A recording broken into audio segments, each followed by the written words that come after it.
Hi and welcome. Raju will write a letter. Raju will be writing a letter. Raju will have written a letter. Raju will have been writing a letter. In all these four sentences, the subject Raju and the object letter are common, right? But the form of a verb is changed, and the changed form of a verb automatically serves different functions in the language. So it gives different meanings. So it is used in different ways, different situations. So all these four sentences belong to only one tense, that is future tense.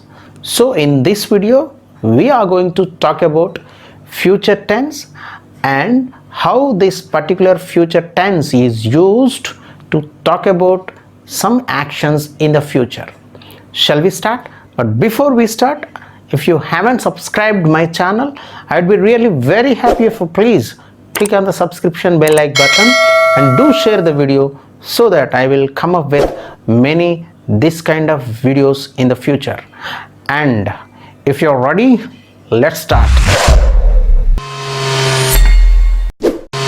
Welcome back. Future tense has four aspects, which means it is divided into four categories. The first one is future simple tense. The second one is future continuous tense. Third one is future perfect tense. And the fourth one is future perfect continuous tense. Now let us try to know more about each tense, when and how these particular tenses are used in the context. The first one is simple future tense, that is also called future indefinite tense. The structure of a sentence in simple future tense is subject plus shall or will plus verb 1, and the basic sentences like I will play, we will play, you will play, you will play, he, she, it will play, they will play. These are all the basic structures in the sentence. Normally the modal verb shall is not used in American English, and shall is used most of the time with the first person singular subject I. If I say I shall play, it is a declarative assertive sentence. I am making a statement about play, and that is important, you need to understand.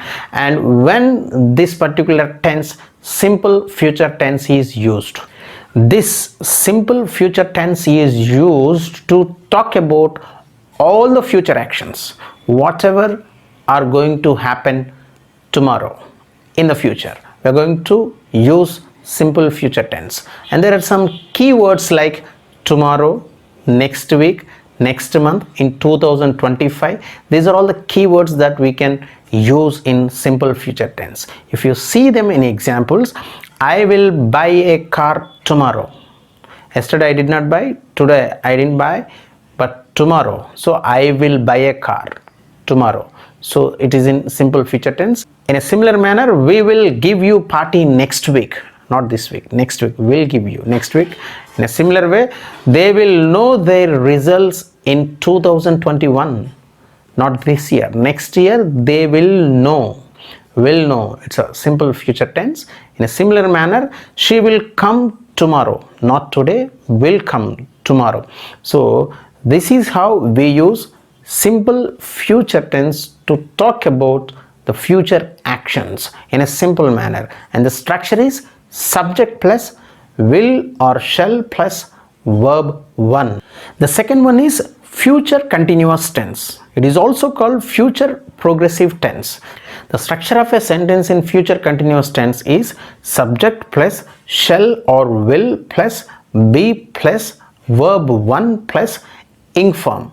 The basic structure of sentences in this tense are I will be playing, we will be playing, you will be playing, you will be playing, he, she will be playing, they will be playing.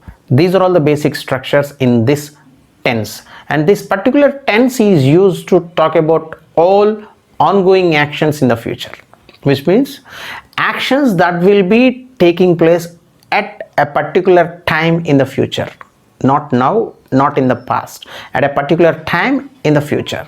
And there are certain keywords that are used in this particular tense. They are at this time tomorrow, at 10 a.m. next Monday, at 6 p.m. next day, at that time next week. These are all the few keywords that are used in this tense, and let us take some examples. I will be watching movie at this time tomorrow. So at this time tomorrow you will be doing some work, that is watching movie. That's the reason I will be watching movie. You will be doing that particular work at this time tomorrow. That is fixed. So it is used in future continuous tense. In a similar manner, we will be waiting for you here at 2 p.m. tomorrow. So at 2 p.m. tomorrow we will be waiting. So we will be doing this particular activity of waiting. In a similar manner, they will be playing football between 10 a.m. and 5 p.m. tomorrow.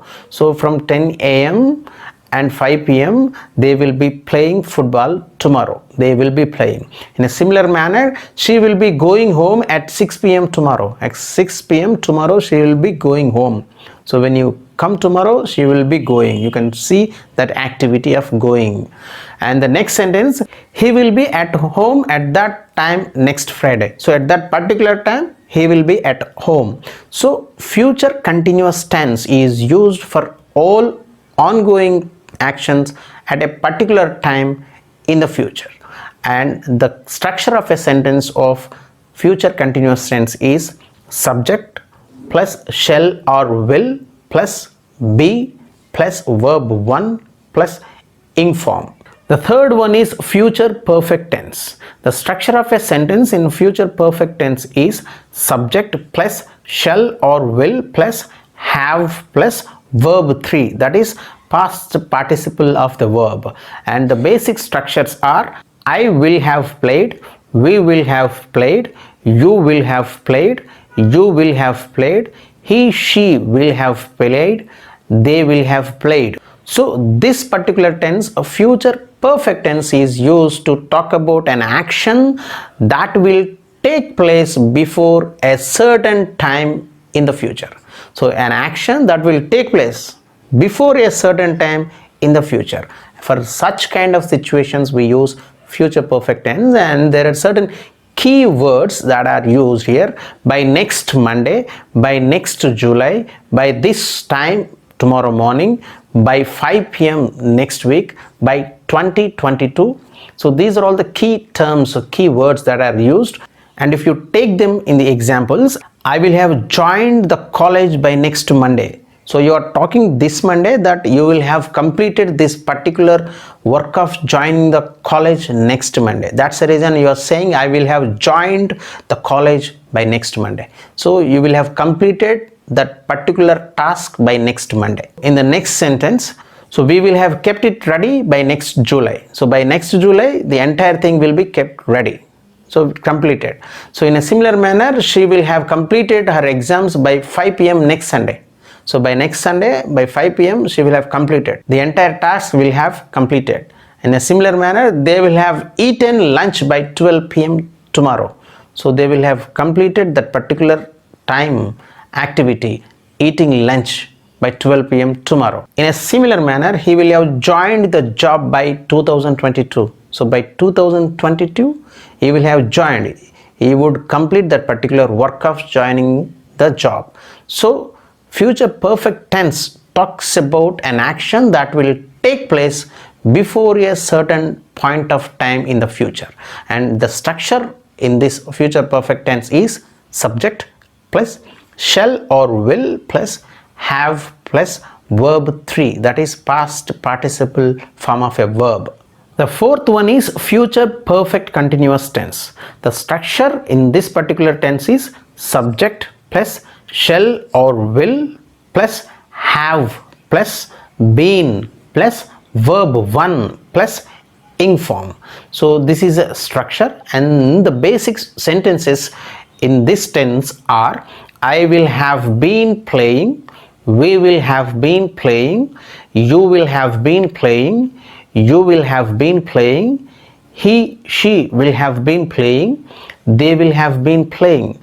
These are all the basic structures in this particular tense. So this particular tense, future perfect continuous tense, is used to talk about an action that began sometime in the past, will continue up to a specific time in the future, and there may be possibility of continuing further also.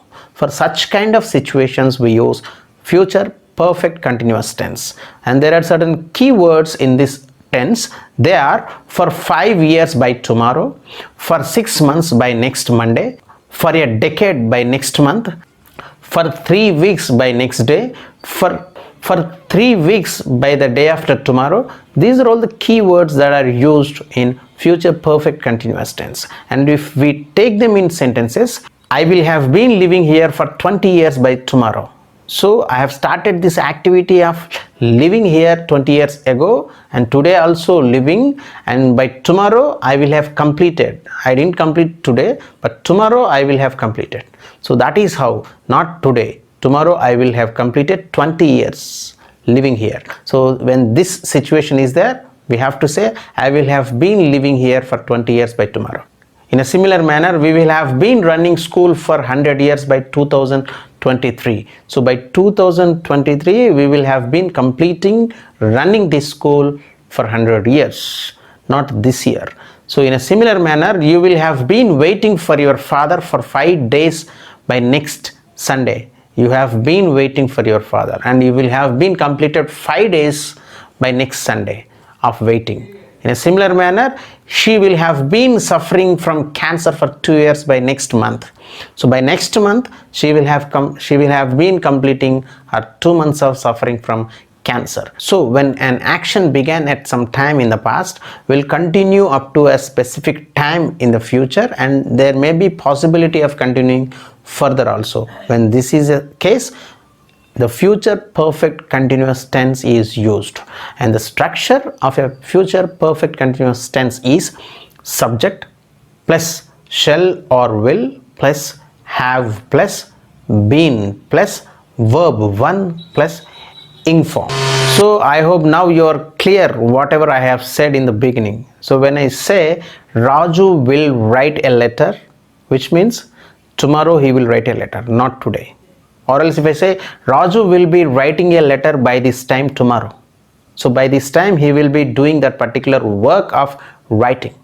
Or else if I say Raju will have written a letter by this time tomorrow, so he will have completed of writing the letter by this time tomorrow. The action will have completed. Or if I say Raju will have been writing letter for 10 times by this time tomorrow, which means, so by this time tomorrow he will have completed 10 times of writing the letters. So all these 4 sentences have got 4 different purposes in the language, in the context, and they are used in different ways. So I hope you have understood what and how exactly a future tense should be used in different contexts. And if you really understand and like this video, don't forget to click on the subscription bell like buttons, and do share the video so that I will come up with many this kind of videos in the future. Thank you very much for watching the entire video.